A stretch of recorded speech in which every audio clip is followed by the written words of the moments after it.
A lot of this isn't going to make sense to you, and I'm sorry about that. I'm just gonna start at the beginning, with the house.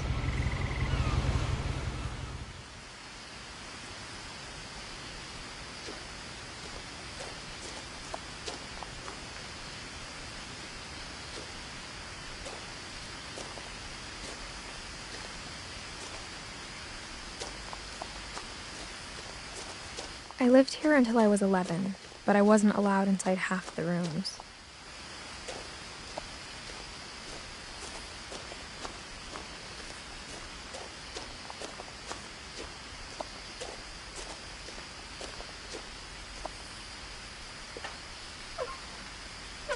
Inside the mailbox were bills from 7 years ago, marked urgent, open immediately.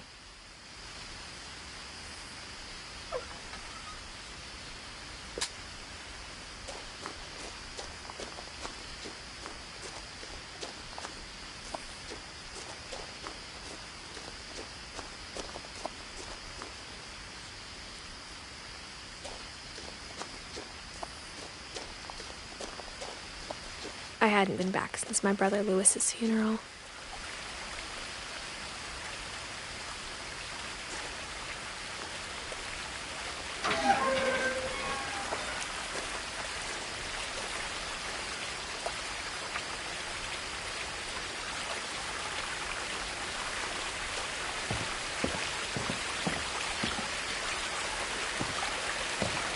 In her will, my mother left me a key, but didn't tell me what it unlocked.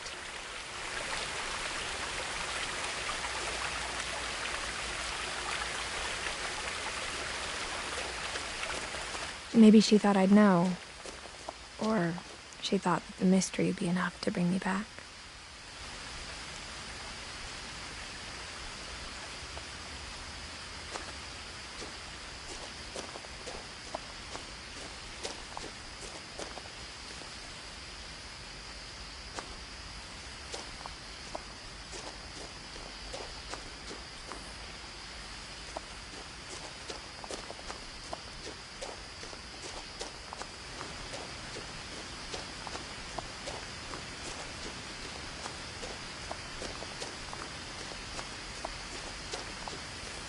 No one had driven this way in a long time, but I saw a few hoof prints.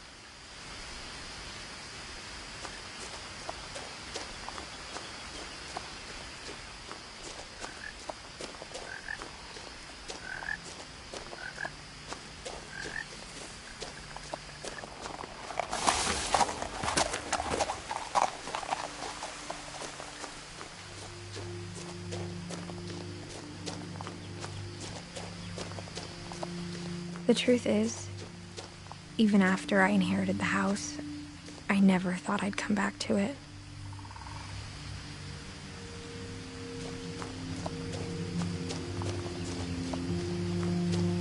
But now I had questions about my family that only the house knew the answers to.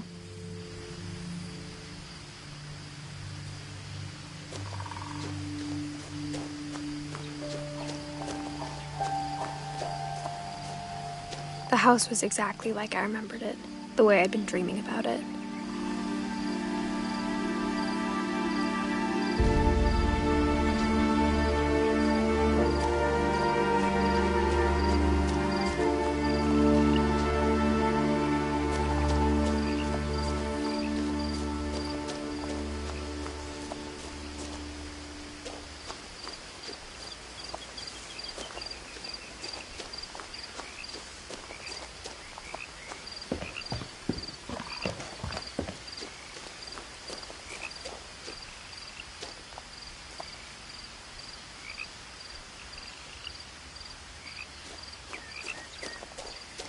As a child, the house made me uncomfortable in a way I couldn't put into words.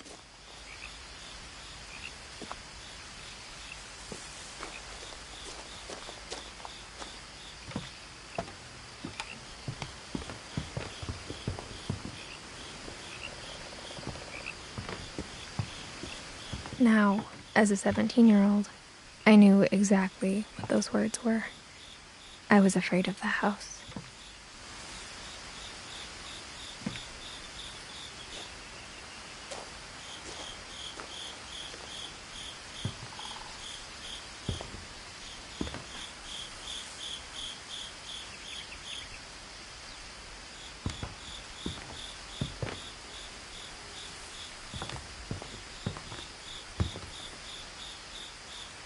I hoped the key might unlock the front door.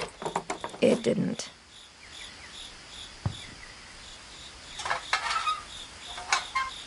Looking in, I felt like the house itself had been waiting for me.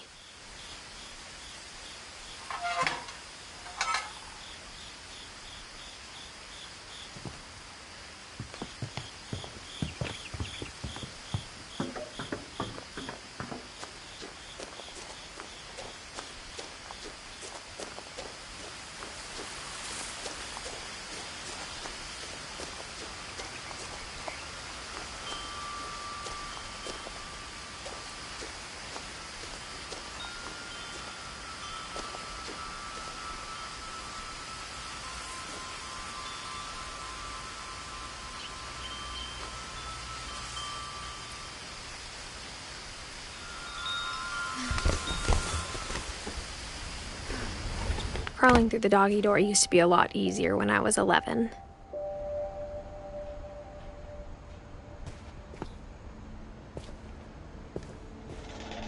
The power had been turned off the night we left.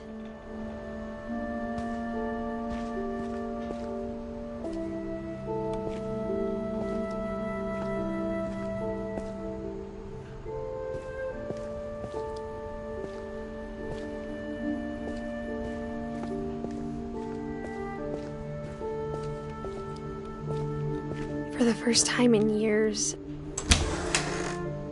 I felt like I was home.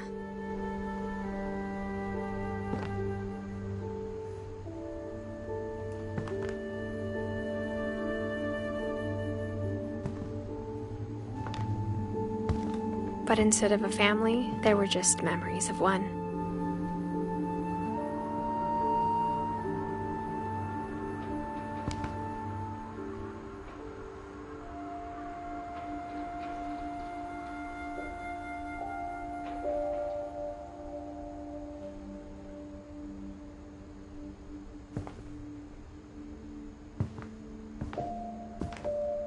Like how only one restaurant would deliver to our house, so we had Chinese a lot.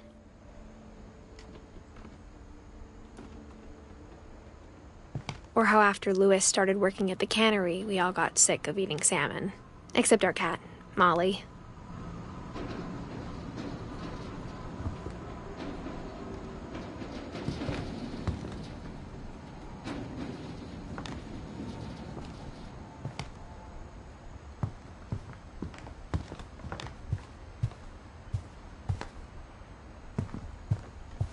The table was still a wreck from the night we left. It was like a bomb had gone off, killing everyone but sparing the furniture.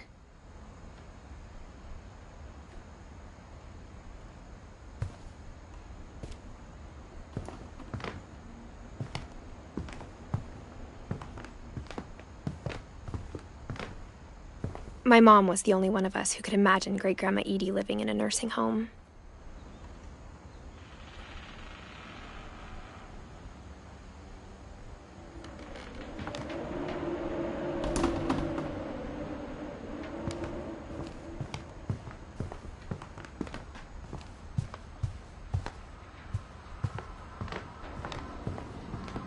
Nothing in the house looked abnormal. There was just too much of it, like a smile with too many teeth.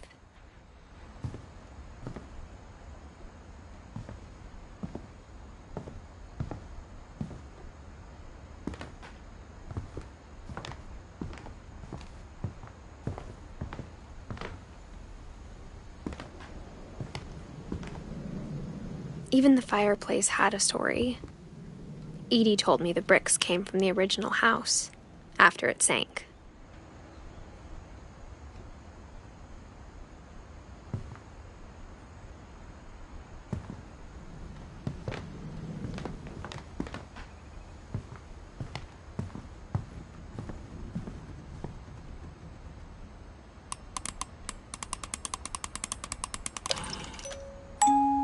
Great-Grandpa Sven built a music box for Barbara, along with the rest of the house.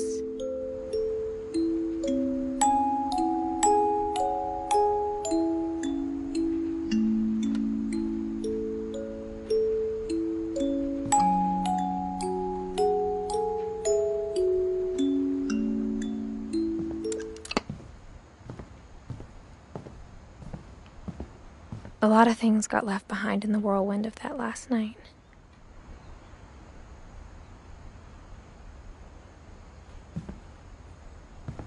My mom wasn't much of an optimist, but she never stopped believing that my brother Milton was alive.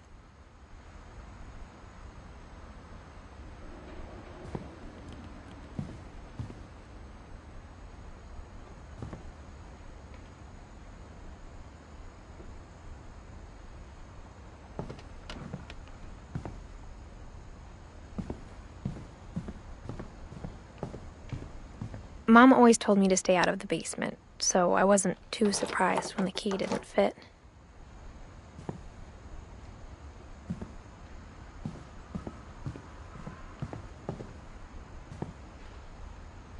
After Milton disappeared, Mom sealed up all the bedrooms.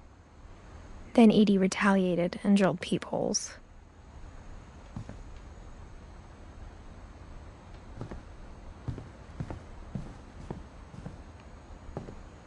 Whenever people ask me about my family, the first thing they always want to know about is Barbara.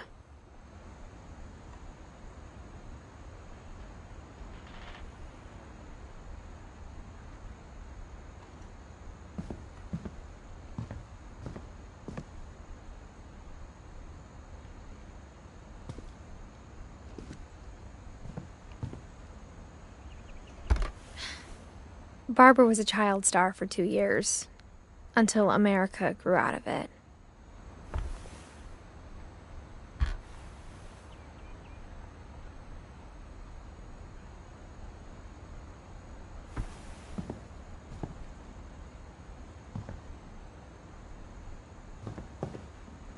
Edie's father, Odin, built the original house.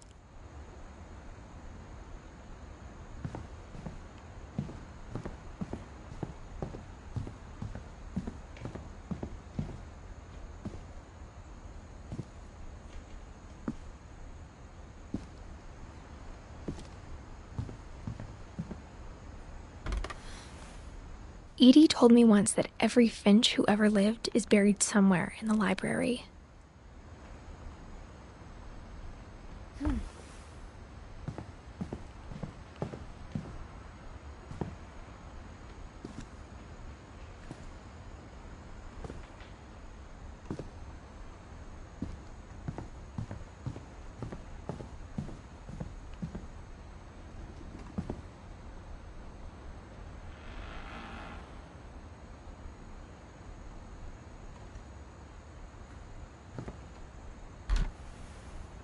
The last time I was in Edith Sr.'s room, I was 10 and she was painting my portrait.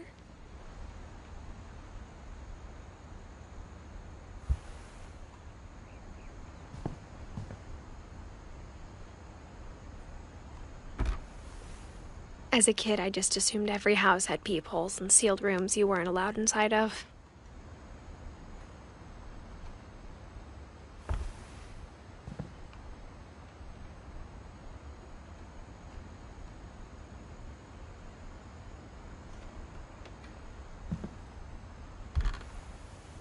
My Grandpa Sam spent 7 years sharing a room with his dead brother, Calvin.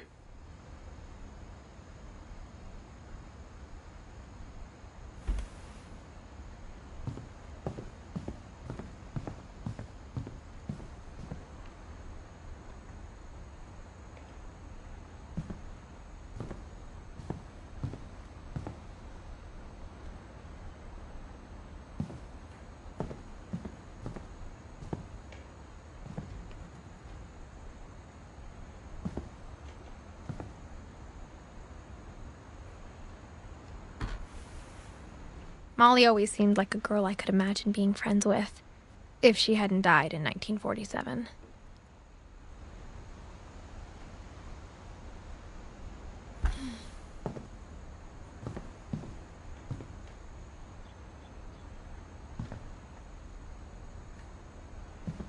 I spent a lot of time playing in Great Uncle Walter's room. I think my mom sometimes regretted not sealing it up.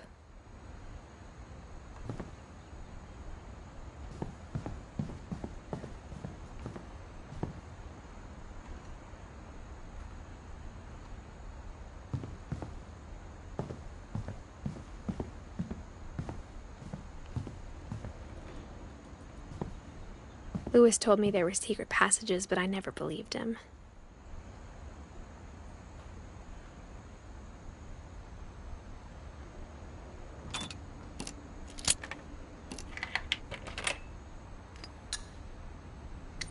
Turns out, my mom was really good at keeping secrets.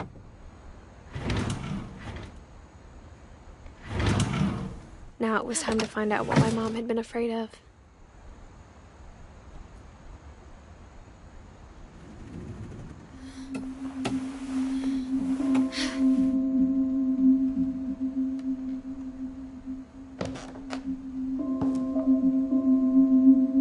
From the paintings on the wall, it was clear my brother Milton had been here before me.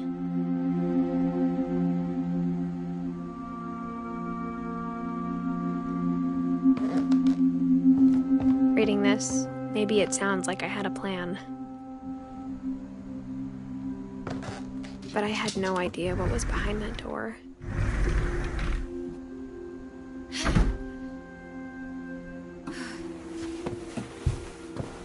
Just like I had no idea where all this was gonna lead.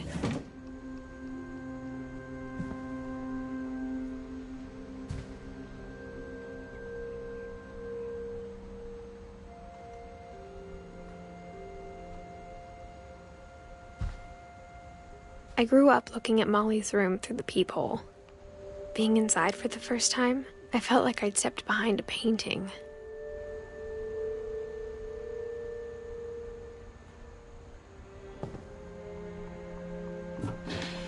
Molly's gerbil had a tiny bedroom with its own even tinier gerbil cage.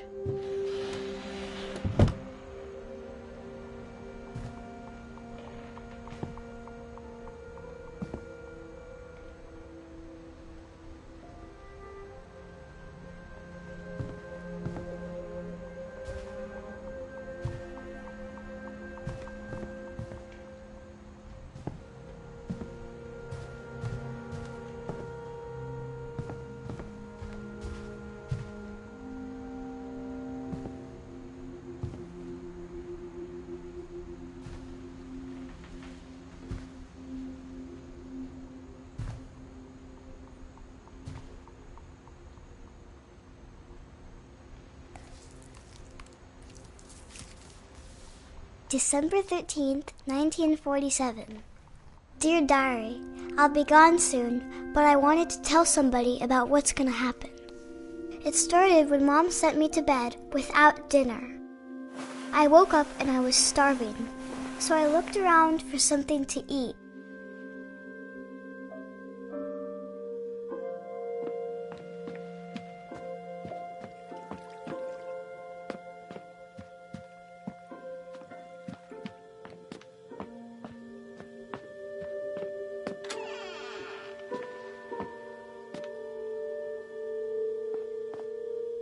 I kept eating and eating.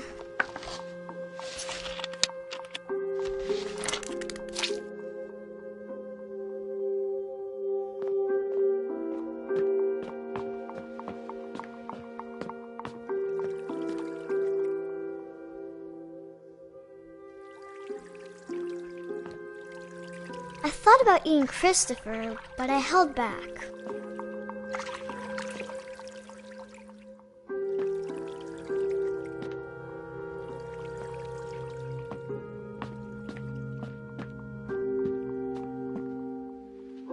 The gerbil food was dry, but I didn't mind it.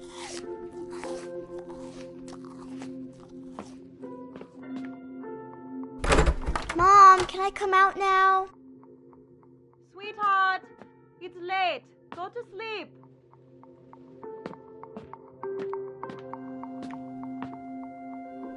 My Halloween candy was all gone.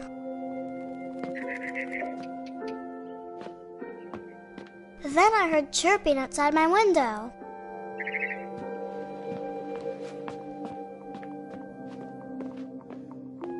I ate a lot of things that night.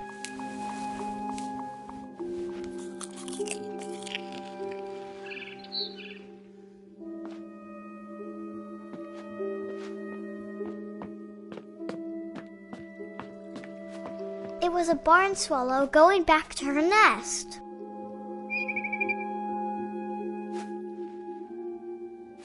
reached out for her.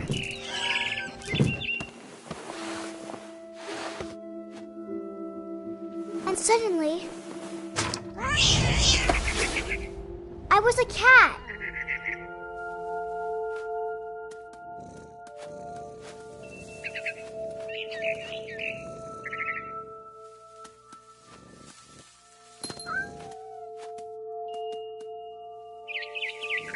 I tried to be quiet, but the bird was really scared.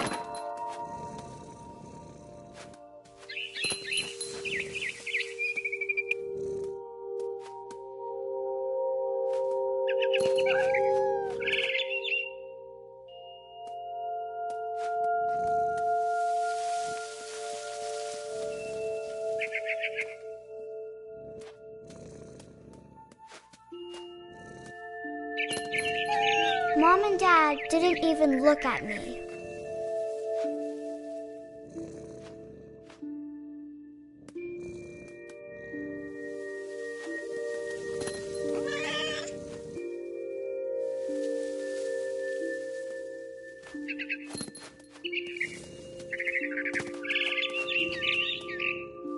I jumped and I almost got her.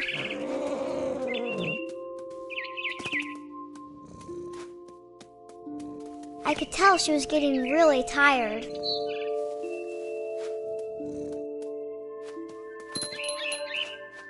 Now I was up in the big tree. I promised Dad I wouldn't climb it anymore. All I cared about was eating that mama bird.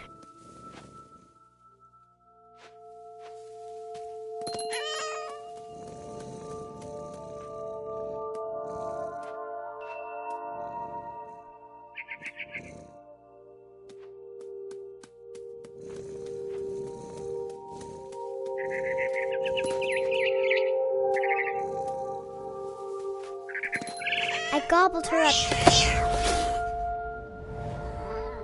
And suddenly, I was an owl.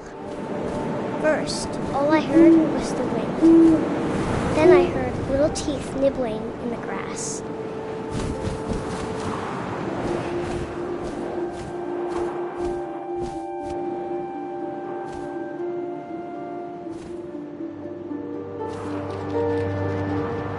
Rabbits.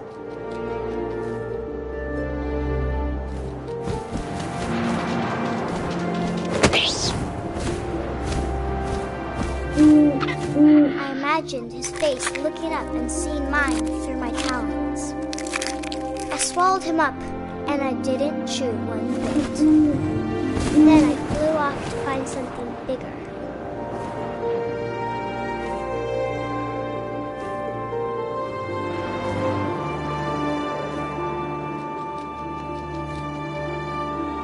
A mama rabbit.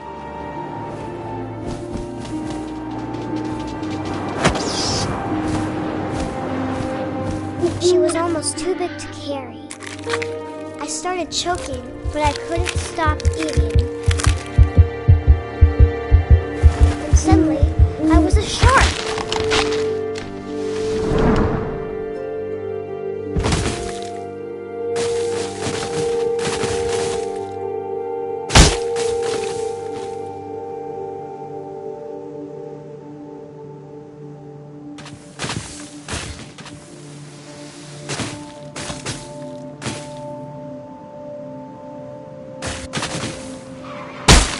I rolled off a cliff and into the ocean. Now, I was hungrier than ever.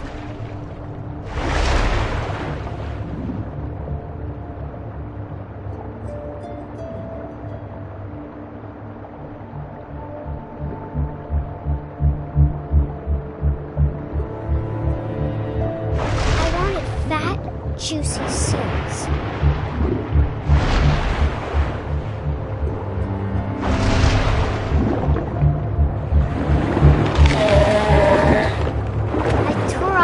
And it tasted really good.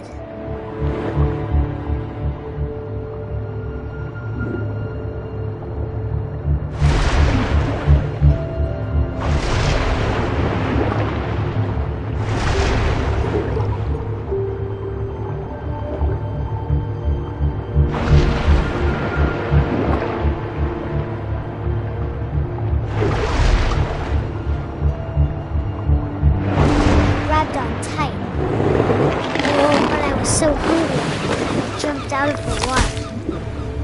When I opened my eyes, everything had changed.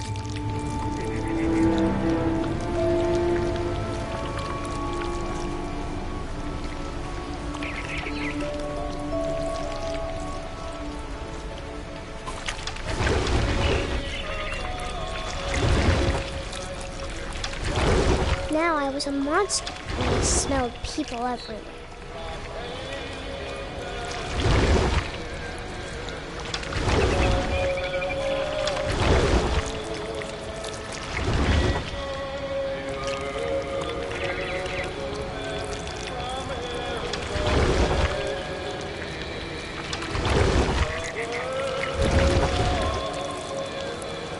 I was big, but I moved real quiet.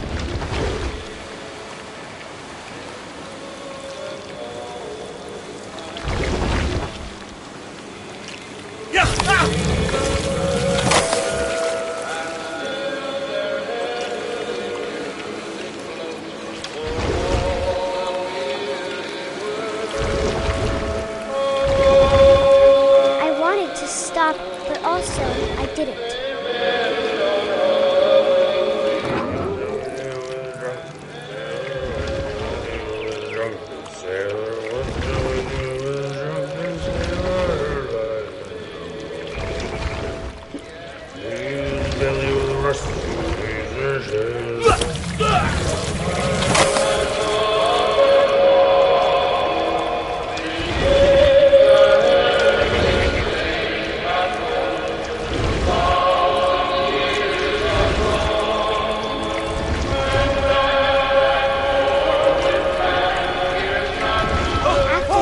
Passenger, I was still hungry. And across the water, I smelled something new. Something I had to have, so I swam towards it.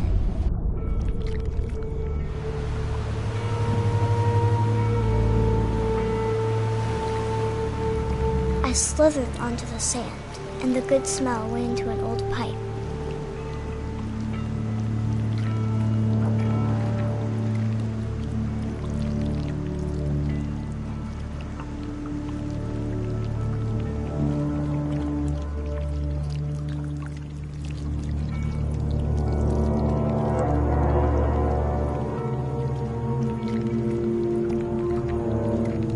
I got closer and closer.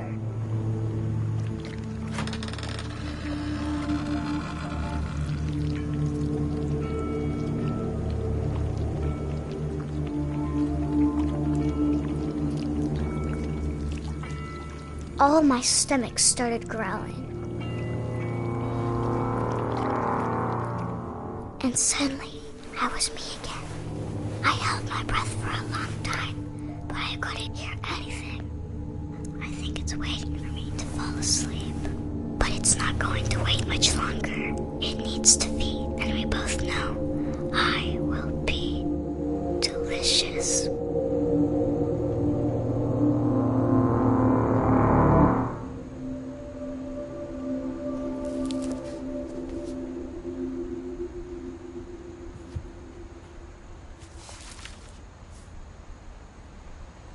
I'm not sure if I believed all of that, but I'm sure Edie would have.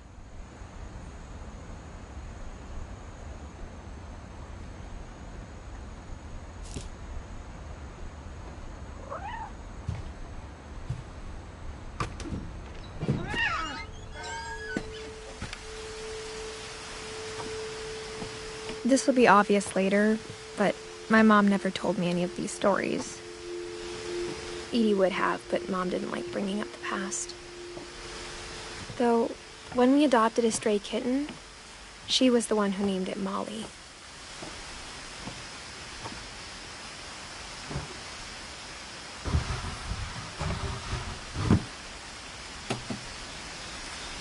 I spent a lot of time in Great-Grandma Edie's room.